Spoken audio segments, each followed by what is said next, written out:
निराधम दत्तात्रय गाडेचं आणखी एक कृत्य समोर आलेलं आहे। दत्ता गाडेने आणखी एका महिलेची छेड काढली होती असं आता समोर आल्याचं पाहायला मिळत आहे।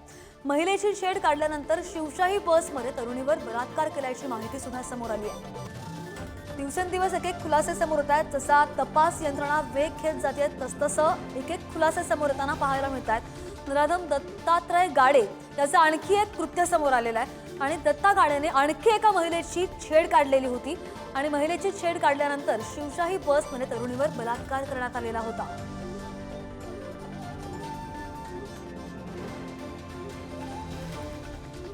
बातमी पाहतोय पुण्याच्या स्वारगेटमधून काही दिवसांपूर्वी ही घटना घडली होती। मात्र त्यातच आता तपास सुरू असताना तपास यंत्रणांनी वेग घेतलेला असताना बरेचसे खुलासे होतात आणि त्यामध्ये आणखी एक मोठी आणि महत्त्वाची बातमी